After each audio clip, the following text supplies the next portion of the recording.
يعتذرون إليكم إذا رجعتم إليهم قل لا تعتذروا لن نؤمن لكم قد نبأنا الله من أخباركم وسيرى الله عملكم ورسوله ثم تردون إلى عالم الغيب والشهادة فينبئكم بما كنتم تعملون سيحلفون بالله لكم إذا انقلبتم إليهم لتعرضوا عنهم فأعرضوا عنهم إنهم رجس ومأواهم جهنم جزاء بما كانوا يكسبون يحلفون لكم لترضوا عنهم فإن ترضوا عنهم فإن الله لا يرضى عن القوم الفاسقين الأعراب أشد كفرا ونفاقا وأجدر ألا يعلموا حدود ما أنزل الله على رسوله والله عليم حكيم ومن الأعراب من يتخذ ما ينفق مغرما ويتربص بكم الدوائر عليهم دائرة السوء والله سميع عليم ومن الأعراب من يؤمن بالله واليوم الآخر ويتخذ ما ينفق قربات عند الله وصلوات الرسول ألا إنها قربة لهم سيدخلهم الله في رحمته إن الله غفور رحيم والسابقون الأولون من المهاجرين والأنصار والذين اتبعوهم بإحسان رضي الله عنهم ورضوا عنه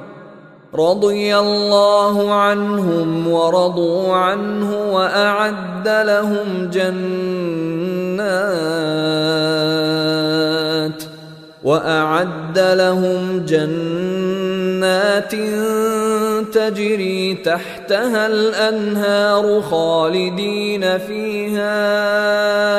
أبدا ذلك الفوز العظيم وممن حولكم من الأعراب منافقون ومن أهل المدينة مردوا على النفاق لا تعلمهم نحن نعلمهم سنعذبهم مرتين ثم يردون إلى عذاب عظيم وآخرون اعترفوا بذنوبهم خلطوا عملا صالحا وآخر سيئا عسى الله أن يتوب عليهم إن الله غفور رحيم خذ من أموالهم صدقة تطهرهم وتزكيهم بها وصل عليهم إن صلاتك سكن لهم والله سميع عليم ألم يعلموا أن الله هو يقبل التوبة عن عباده ويأخذ الصدقات وأن الله هو التواب الرحيم وقل اعملوا فسيرى الله عملكم ورسوله والمؤمنون وستردون إلى عالم الغيب والشهادة فينبئكم بما كنتم تعملون وآخرون مرجون لأمر الله إما يعذبهم وإما يتوب عليهم والله عليم حكيم والذين اتخذوا مسجدا ضرارا وكفرا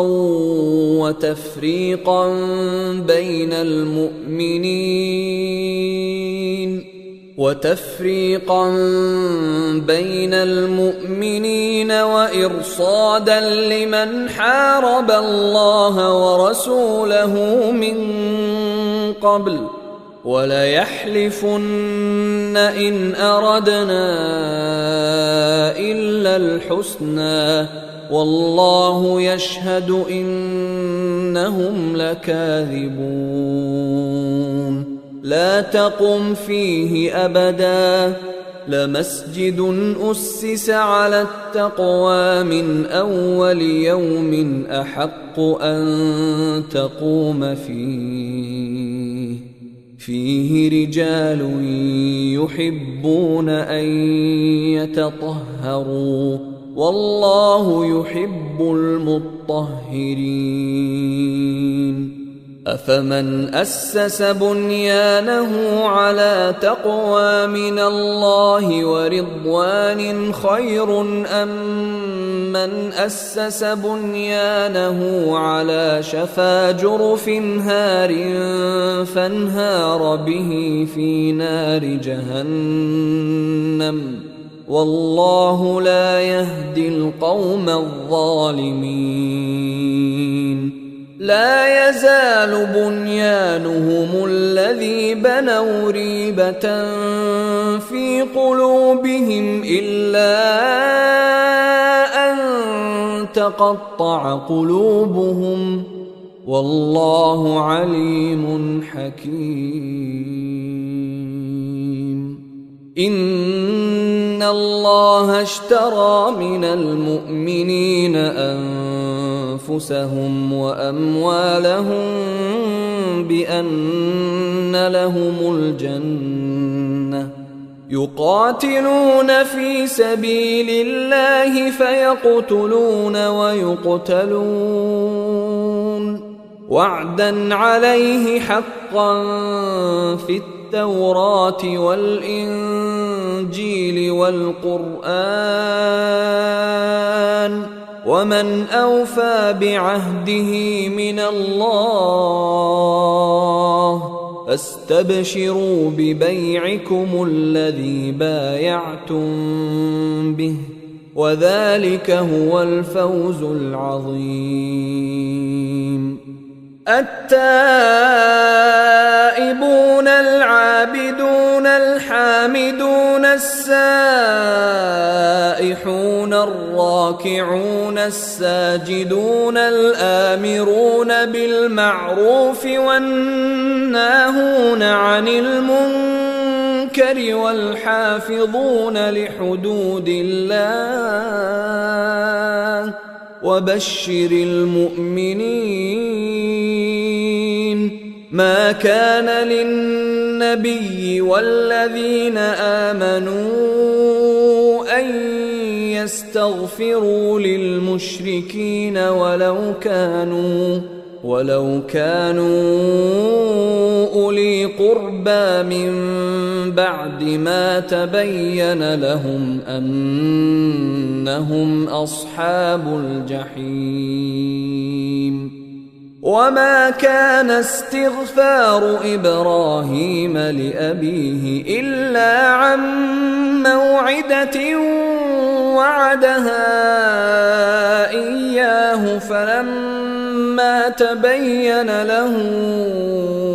أنه عدو لله تبرأ منه إن إبراهيم لأواه حليم وما كان الله ليضل قوما بعد إذ هداهم حتى يبين لهم ما يتقون إن الله بكل شيء عليم إن الله له ملك السماوات والأرض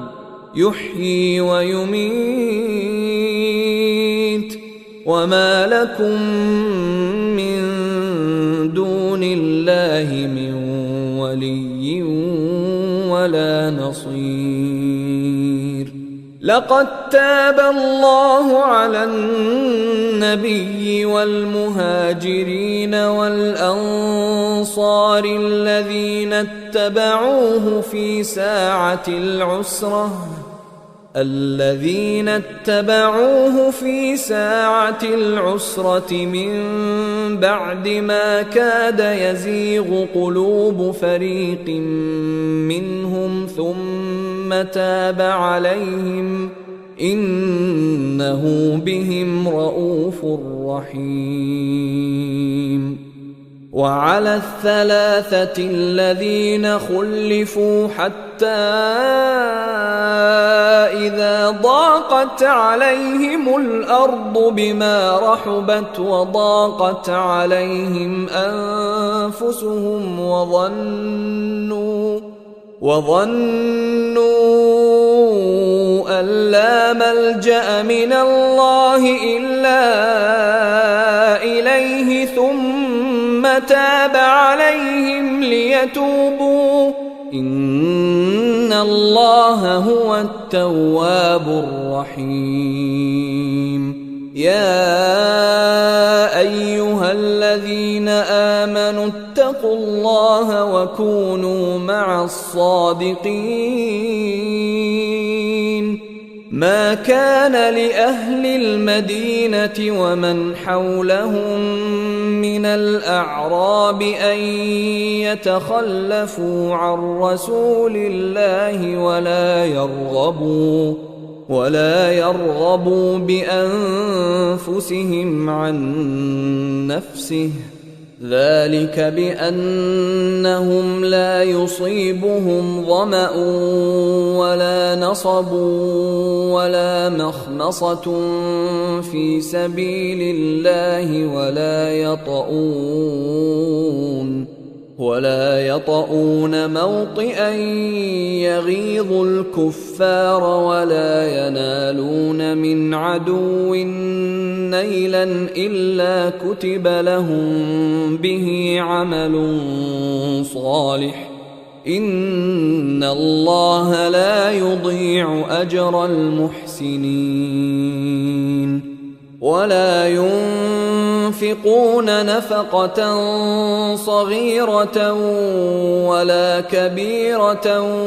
ولا يقطعون واديا إلا كتب لهم ليجزيهم الله أحسن ما كانوا يعملون وما كان المؤمنون لينفروا كافة فلولا نفر من كل فرقة منهم طائفة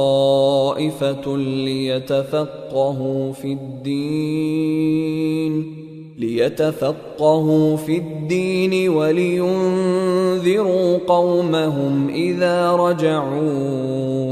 إليهم لعلهم يحذرون يا أيها الذين آمنوا قاتلوا الذين يلونكم من الكفار وليجدوا فيكم غلظة واعلموا أن الله مع المتقين. وإذا ما أنزلت سورة فمنهم من يقول أيكم زادته هذه إيمانا فأما الذين آمنوا فزادتهم إيمانا وهم يستبشرون. وأما الذين في قلوبهم مرض فزادتهم رجسا إلى رجسهم وماتوا وهم كافرون. أولا يرون أنهم يفتنون في كل عام مرة أو مرتين ثم لا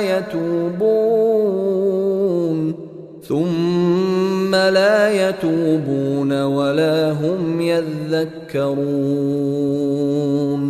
وإذا ما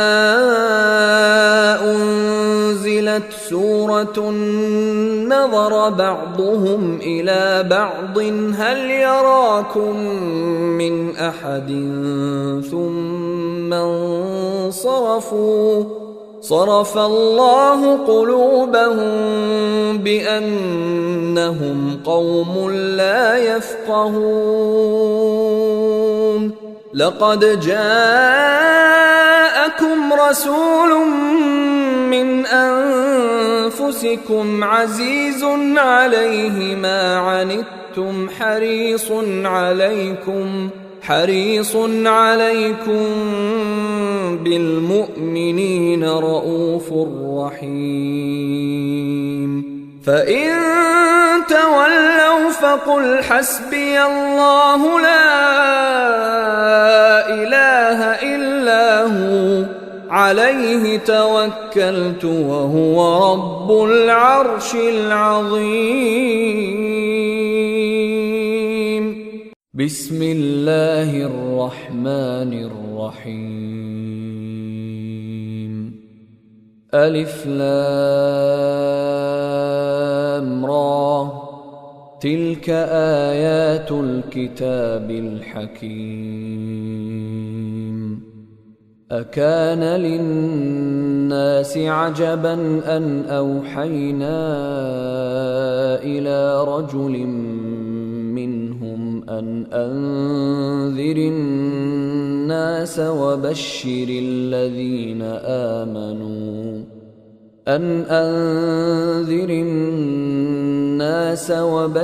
الذين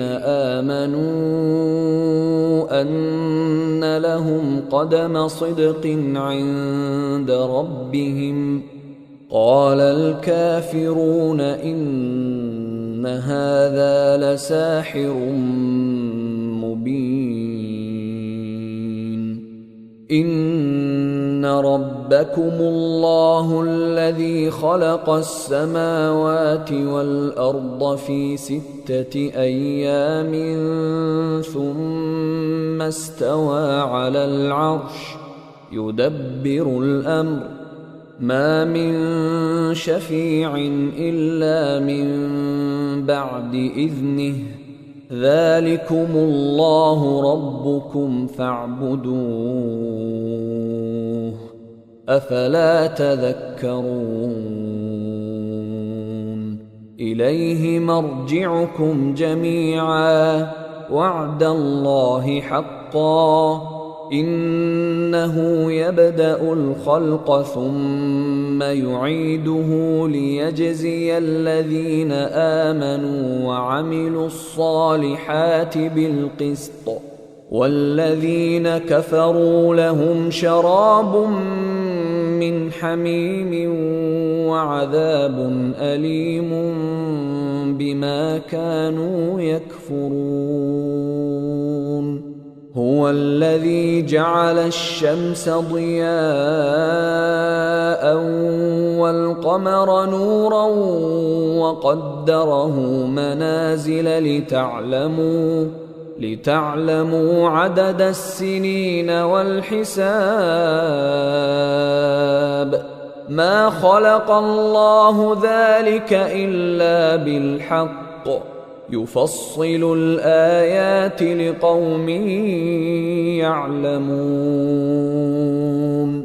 إن في اختلاف الليل والنهار وما خلق الله في السماوات والأرض لآيات لقوم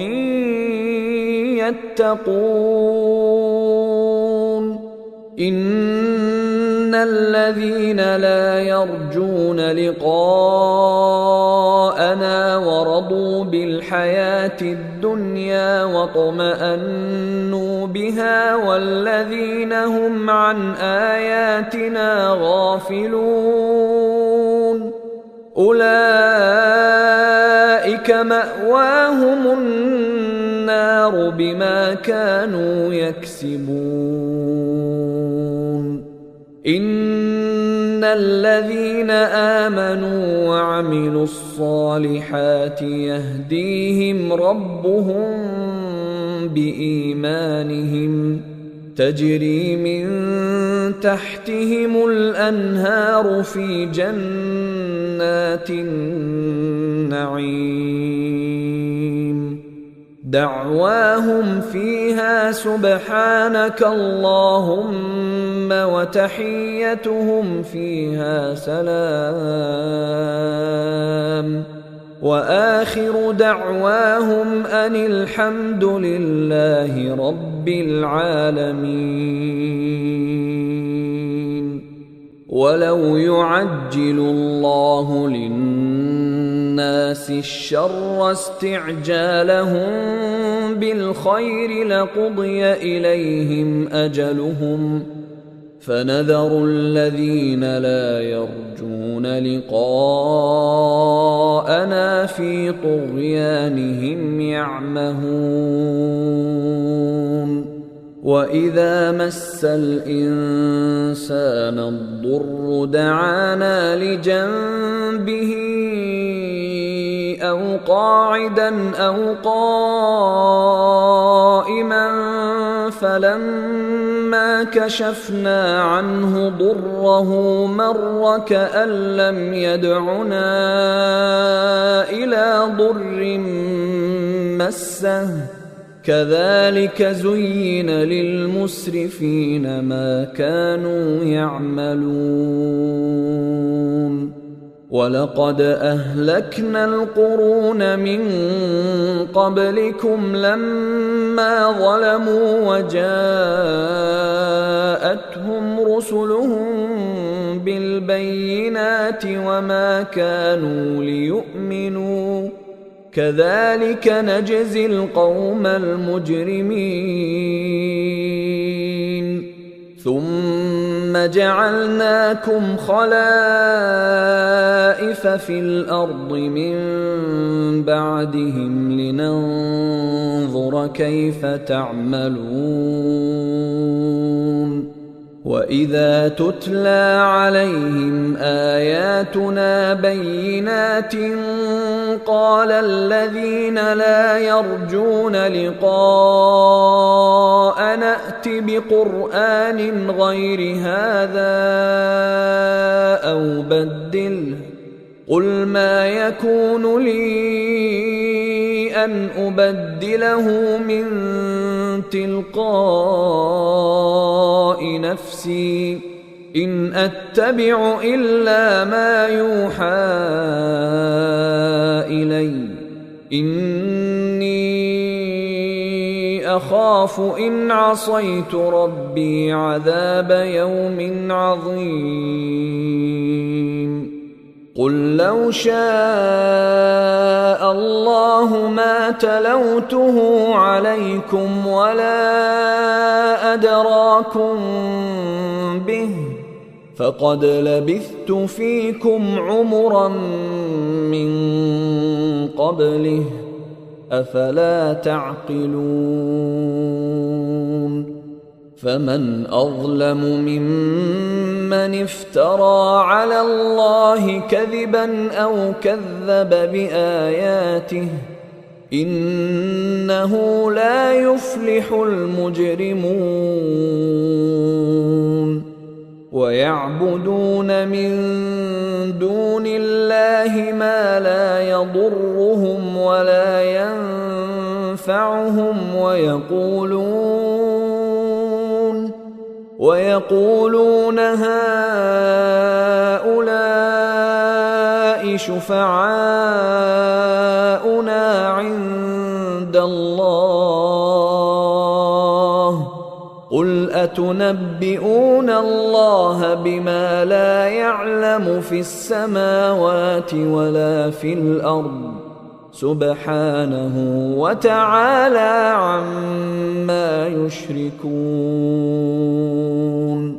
وما كان الناس إلا أمة واحدة فاختلفوا ولولا كلمة سبقت من ربك لقضي بينهم فيما فيه يختلفون ويقولون لولا أنزل عليه آية من ربه فقل إنما الغيب لله فانتظروا إني معكم من المنتظرين وإذا أذقنا الناس رحمة من بعد ضراء مستهم إذا لهم مكر في آياتنا قل الله أسرع مكرا إن رسلنا يكتبون ما تمكرون هو الذي يسيركم في البر والبحر حتى إذا كنتم في الفلك وجرين بهم بريح طيبة وفرحوا بها جاءتها ريح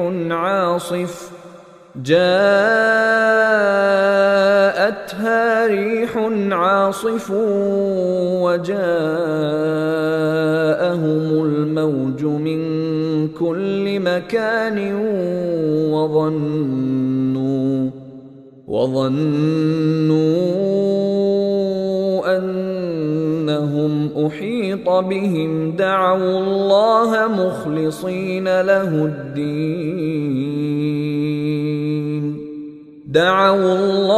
مخلصين له الدين لئن أنجيتنا من هذه لنكونن من الشاكرين فلما أنجاهم إذا هم يبغون في الأرض بغير الحق يا أيها الناس إنما بغيكم على أنفسكم متاع الحياة الدنيا ثم إلينا مرجعكم فننبئكم بما كنتم تعملون إنما مثل الحياة الدنيا كماء إن أنزلناه من السماء فاختلط به نبات الأرض مما يأكل الناس والأنعام حتى إذا أخذت الأرض زخرفها وزينت وظن أهلها أنهم قادرون عليها أتاها أمرنا ليلا أو نهارا فجعلناها حصيدا كأن لم تغن بالأمس كذلك نفصل الآيات لقوم يتفكرون والله يدعو إلى دار السلام ويهدي من يشاء إلى صراط مستقيم. أيها الإخوة الكرام، نذكركم بأن حقوق الطبع والتوزيع محفوظة، والسلام عليكم ورحمة الله وبركاته. أعوذ بالله من الشيطان الرجيم. للذين أحسنوا الحسنى وزيادة ولا يرهق وجوههم قتر ولا ذلة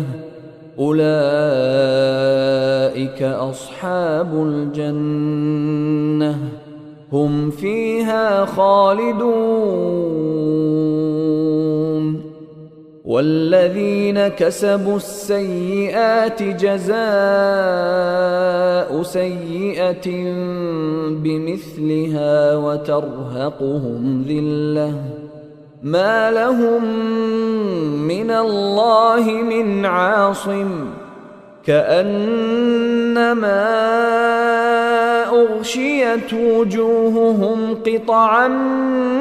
من الليل مظلما أولئك أصحاب النار هم فيها خالدون. ويوم نحشرهم جميعا ثم نقول للذين أشركوا مكانكم أنتم وشركاؤكم فزيلنا بينهم وقال شركاؤهم ما كنتم إيانا تعبدون فكفى بالله شهيدا بيننا وبينكم إن كنا عن عبادتكم لغافلين. هنالك تبلو كل نفس ما أسلفت وردوا إلى الله مولاهم الحق وضل عنهم ما كانوا يفترون. قل من يرزقكم من السماء والأرض أم من يملك السمع والأبصار ومن يخرج الحي من الميت ويخرج الميت من الحي ومن يدبر الأمر فسيقولون الله فقل أفلا تتقون. فذلكم الله ربكم الحق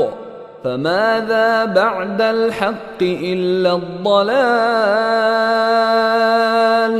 فأنى تصرفون. كذلك حقت كلمة ربك على الذين فسقوا أنهم لا يؤمنون. قل هل من شركائكم من يبدأ الخلق ثم يعيده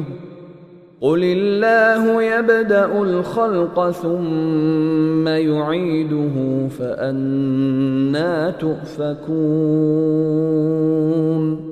قل هل من شركائكم من يهدي إلى الحق قل الله يهدي للحق أفمن يهدي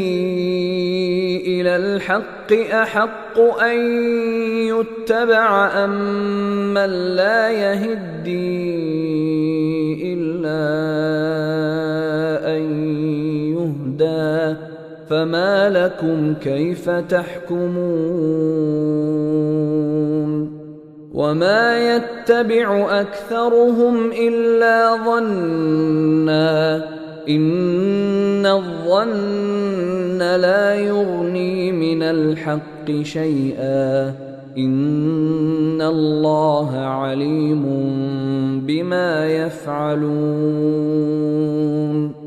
وما كان هذا القرآن أن يفترى من دون الله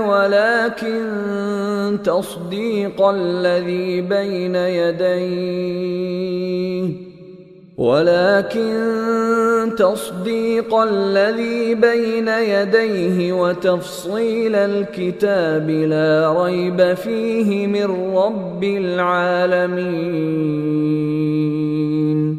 أم يقولون افتراه قل فأتوا بسورة مثله وادعوا من استطعتم من دون الله إن كنتم صادقين بل كذبوا بما لم يحيطوا بعلمه ولما يأتهم تأويله كذلك كذب الذين من قبلهم فانظر كيف كان عاقبة الظالمين ومنهم من يؤمن به ومنهم من لا يؤمن به وربك أعلم بالمفسدين وإن كذبوك فقل لي عملي ولكم عملكم أنتم بريئون مما أعمل وأنا بريء مما تعملون ومنهم من يستمعون إليك أفأنت تسمع الصم ولو كانوا لا يعقلون ومنهم من ينظر إليك أفأنت تهدي العمي ولو كانوا لا يبصرون إن الله لا يظلم الناس شيئا ولكن الناس أنفسهم يظلمون ويوم يحشرهم كأن لم يلبثوا إلا ساعة من النهار يتعارفون بينهم قد خسر الذين كذبوا بلقاء الله وما كانوا مهتدين وإما نرينك بعض الذي نعدهم أو نتوفينك فإلينا مرجعهم فإلينا مرجعهم ثم الله شهيد على ما يفعلون ولكل أمة رسول فإذا جاء رسولهم قضي بينهم بالقسط وهم لا يظلمون ويقولون متى هذا الوعد إن كنتم صادقين قل لا أملك لنفسي ضرا ولا نفعا إلا ما شاء الله لكل أمة أجل إذا جاء أجلهم فلا يستأخرون ساعة ولا يستقدمون قل أرأيتم إن أتاكم عذابه بياتا أو نهارا ماذا يستعجل منه المجرمون أثم إذا ما وقع آمنتم به الآن وقد كنتم به تستعجلون ثم قيل للذين ظلموا ذوقوا عذاب الخلد هل تجزون إلا بما كنتم تكسبون ويستنبئونك أحق هو قل إي وربي إنه لحق وما أنتم بمعجزين ولو أن لكل نفس ظلمت ما في الأرض لافتدت به وأسروا الندامة لما رأوا العذاب وقضي بينهم بالقسط وهم لا يظلمون ألا إن لله ما في السماوات والأرض ألا إن وعد الله حق ولكن أكثرهم لا يعلمون هو يحيي ويميت وإليه ترجعون يا أيها الناس قد جاءتكم موعظة من ربكم وشفاء لما في الصدور وهدى ورحمة للمؤمنين قل بفضل الله وبرحمته فبذلك فليفرحوا هو خير مما يجمعون قل أرأيتم ما أنزل الله لكم من رزق فجعلتم منه حراما وحلالا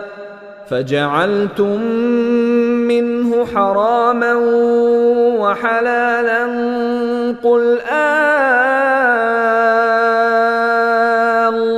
الله أذن لكم أم على الله تفترون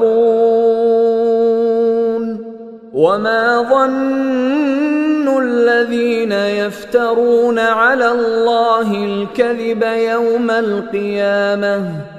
إن الله لذو فضل على الناس ولكن أكثرهم لا يشكرون وما تكون في شأن وما تتلو منه من قرآن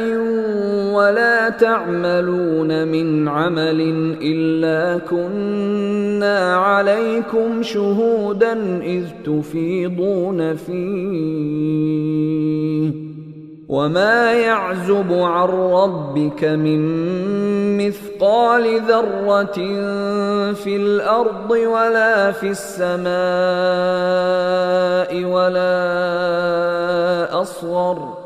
ولا أصغر من ذلك ولا أكبر إلا في كتاب مبين ألا إن أولياء الله لا خوف عليهم ولا هم يحزنون الذين آمنوا وكانوا يتقون لهم البشرى في الحياة الدنيا وفي الآخرة لا تبديل لكلمات الله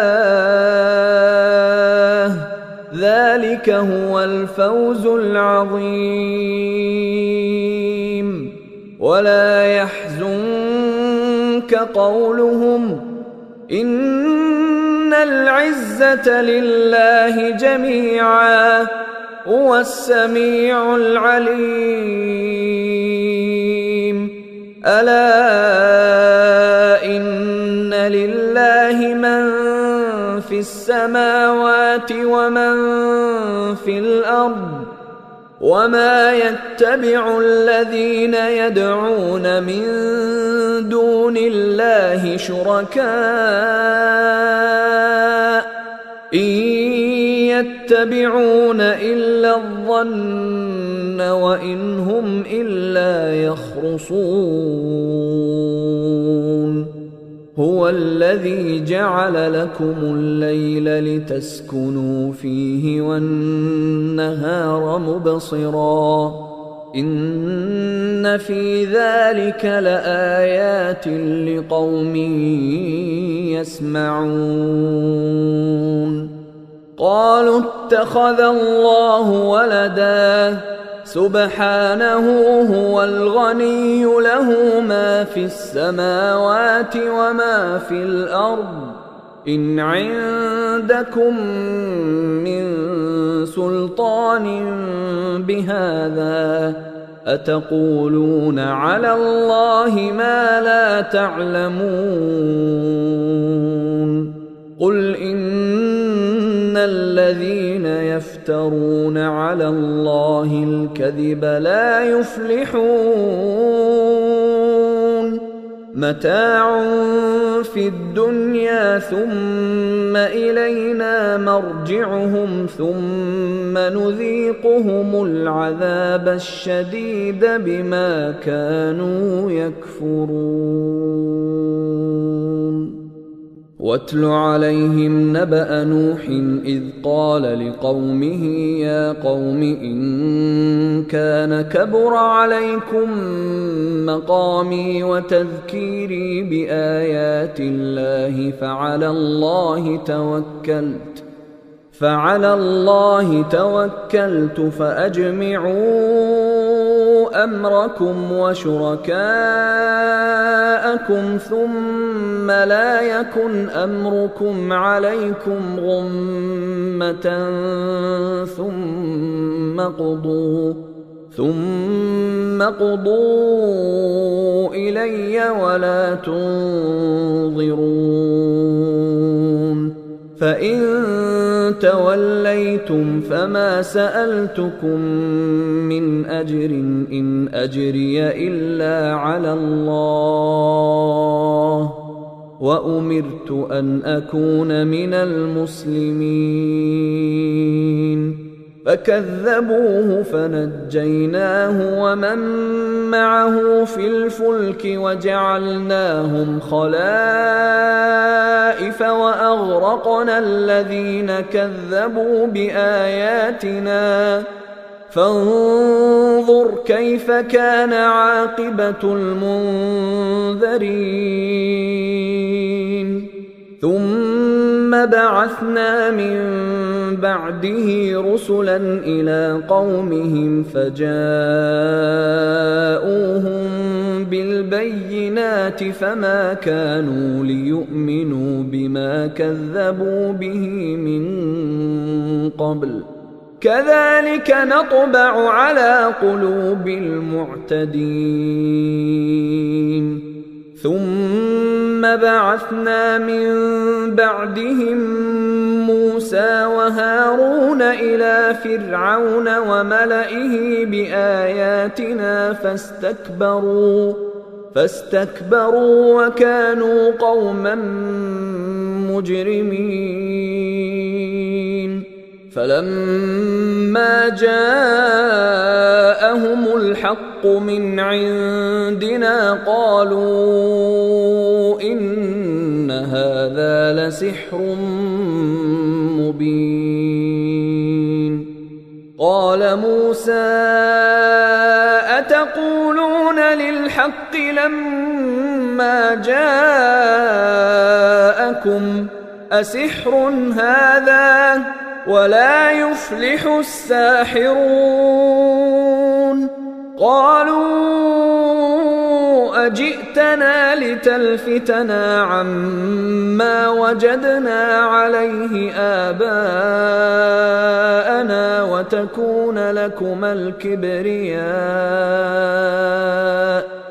وتكون لكما الكبرياء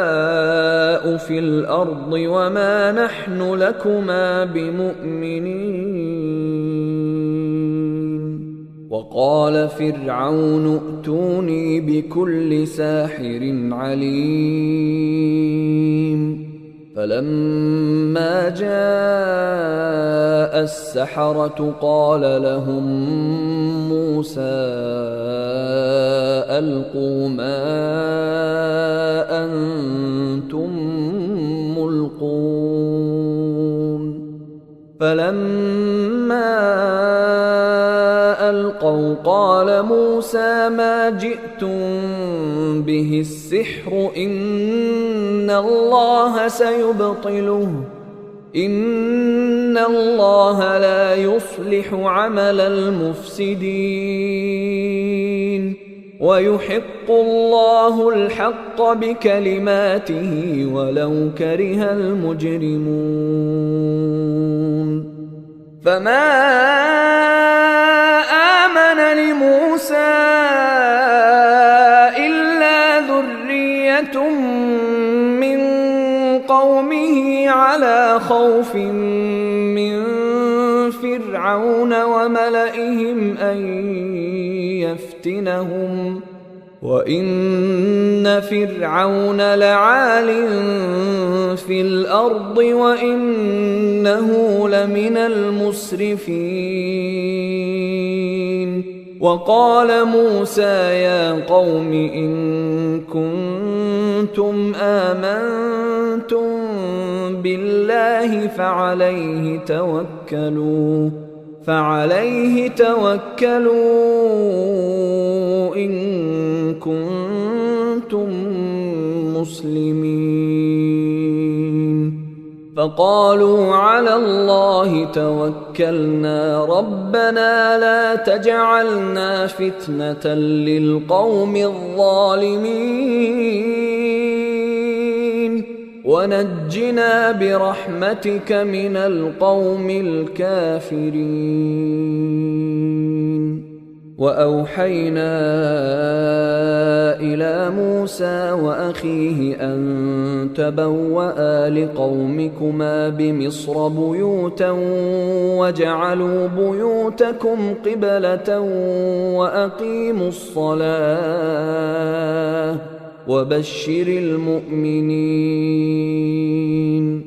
وقال موسى ربنا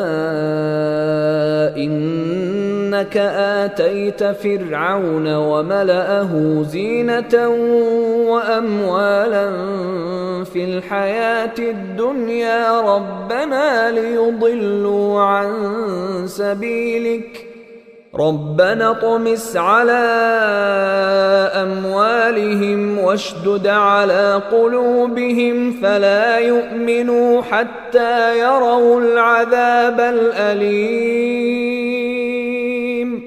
قال قد أجيبت دعوتكما فاستقيما ولا تتبعان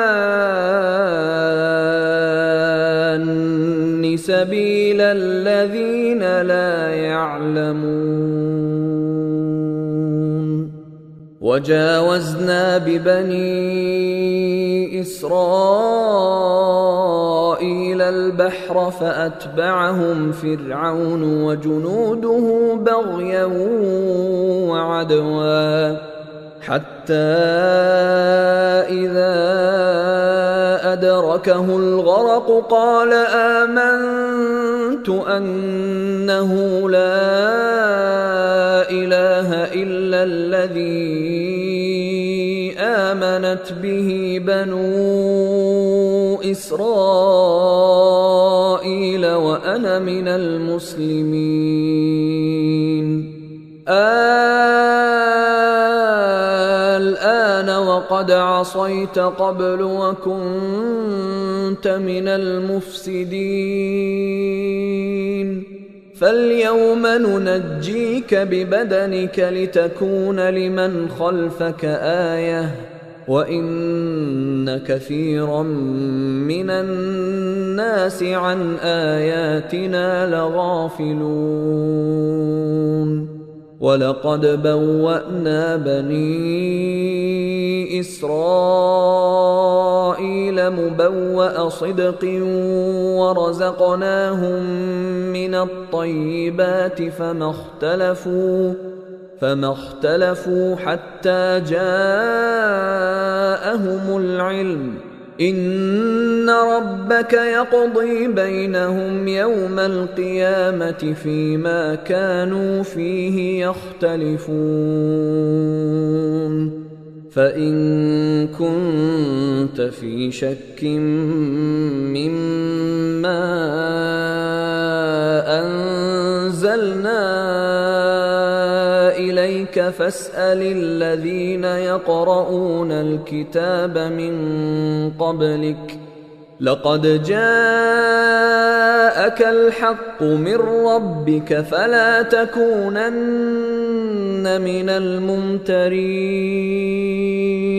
ولا تكونن من الذين كذبوا بآيات الله فتكون من الخاسرين إن الذين حقت عليهم كلمة ربك لا يؤمنون ولو جاءتهم كل آية حتى يروا العذاب الأليم فلولا كانت قرية آمنت فنفعها إيمانها إلا قوم يونس لما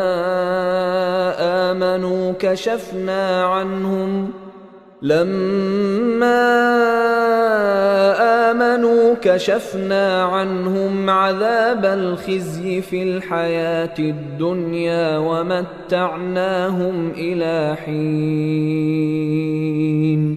ولو شاء ربك لآمن من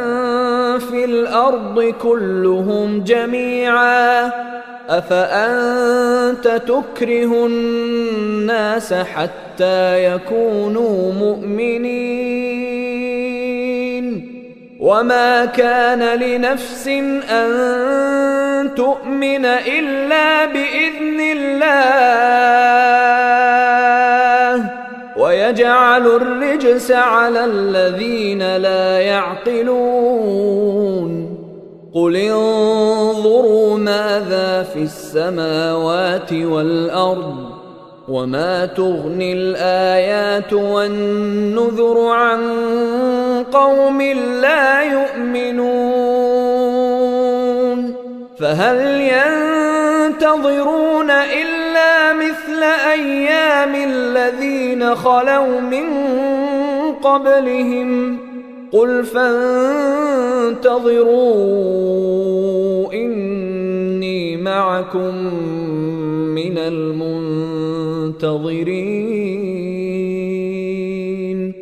ثم ننجي رسلنا والذين آمنوا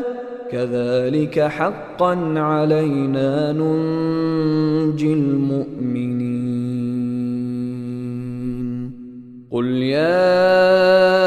أيها الناس إن كنتم في شك من ديني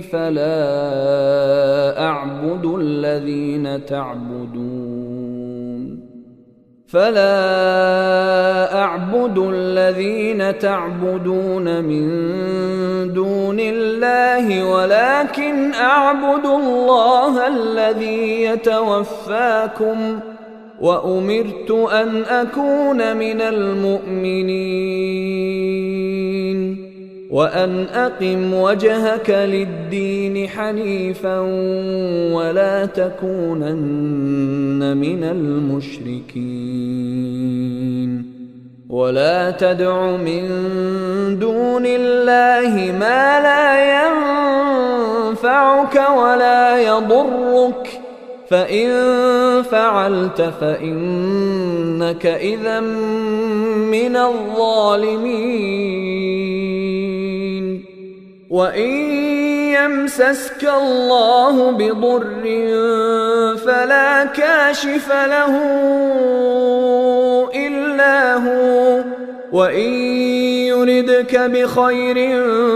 فلا راد لفضله يصيب به من يشاء من عباده وهو الغفور الرحيم قل يا أيها الناس قد جاءكم الحق من ربكم فمن اهتدى فإنما يهتدي لنفسه ومن ضل فإنما يضل عليها وما أنا عليكم بوكيل واتبع ما يوحى إليك واصبر حتى يحكم الله وهو خير الحاكمين بسم الله الرحمن الرحيم ألف لام را كتاب أحكمت آياته ثم فصلت من لدن حكيم خبير ألا تعبدوا إلا الله إنني لكم منه نذير وبشير وأن استغفروا ربكم ثم توبوا إليه يمتعكم متاعا حسنا إلى أجل مسمى ويؤت كل ذي فضل فضله وإن تولوا فإني أخاف عليكم عذاب يوم كبير إلى الله مرجعكم وهو على كل شيء قدير ألا إن كأنهم يثنون صدورهم ليستخفوا منه ألا حين يستغشون ثيابهم يعلم ما يسرون وما يعلنون إنه عليم بذات الصدور